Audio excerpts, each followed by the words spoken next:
Miracle numéro 13. Puisse mon vœu s'accomplir et Dieu veuille réaliser mon espérance. Job chapitre 6 vers 8. Je suis venu jusqu'ici pour te rendre visite et prendre ta bénédiction, et tu me laisses fatiguer comme ça? Monsieur Waghi Chokri Chobra nous raconte. Un jour, nous sommes allés au monastère el-Sorien pour rendre visite à notre grand saint, le Père Feltaus. Tout d'abord, nous avons visité le monastère El-Baramous, où nous avons assisté à la messe divine et participé au Saint Mystère. Ensuite, nous sommes allés au monastère El-Ambabchoy et avons reçu les bénédictions de ces saints.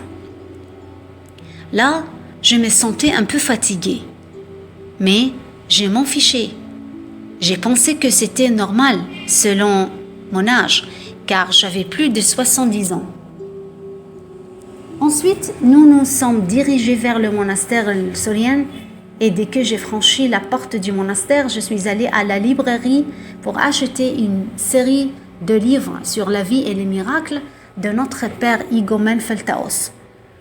J'avais lu une des parties de cette série et j'en ai été très influencée, ainsi que par la vie de sa sainteté et le nombre de miracles qui glorifient notre Seigneur en ce saint. Une fois qu'on a acheté un exemplaire de tous ces livres, j'ai ressenti des crampes d'estomac très sévères et une forte sensation de vomissement. En fait, lorsque ces symptômes me sont apparus, j'ai tout vomi et j'ai continué à souffrir d'une grave dépression pendant une journée entière, au plus. Ce jour-là, j'avais reçu des secrets divins. J'avais très peur que je vomisse le corps et le sang d'Emmanuel, notre Dieu. Alors, j'ai commencé à blâmer notre Saint-Père, l'Igoumen Feltaus. Je lui ai dit, je suis venu jusqu'ici pour te rendre visite et prendre ta bénédiction, et tu me laisses fatiguer comme ça, et en plus, je vomis du corps et du sang. Et à ce moment-là, j'ai ressenti une peur intense. J'étais très triste parce que cet état se termine toujours par une fin désagréable. Donc, j'ai demandé à mon fils qui m'accompagnait de m'aider à atteindre le corps de notre grand saint, le Père Feltaus le Syrien.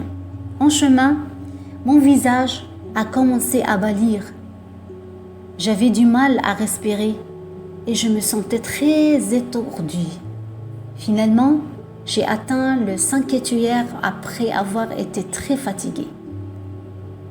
Dès que j'ai posé ma tête sur le corps de notre grand saint, le Père Feltaus, et que j'ai commencé à communier avec lui et à demander son intercession, j'ai senti le vertige disparaître immédiatement et ma respiration a recommencé à se régler. J'ai prié un des livres que j'avais acheté et je l'ai placé sur mon ventre. Et les douleurs coliques m'ont immédiatement disparu. De plus, la sensation de vomissement a complètement disparu et mon état a commencé à s'améliorer soudainement et très rapidement. J'ai complètement récupéré et je me tiens toujours à côté du corps de notre grand saint, le Père Feltaus le Syrien. Je remercie notre Seigneur Jésus-Christ qui prend toujours soin de nous et nous rend visite à ses saints, tout comme notre grand saint l'a fait avec moi, qui est vraiment l'espérance des fatigués et la joie des cœurs. Il nous fait toujours heureux, ravit nos cœurs et nous soutient dans notre exil. Que la bénédiction de ses prières et de ses intercessions soit avec nous tous. Amen. Le péché ne fera pas de mal à ceux qui, avec espérance et foi, attendent le Rédempteur qui, lorsqu'il viendra à eux, changera les pensées de l'âme, les rendant divines, célestes et bonnes. Saint Makar le Grand.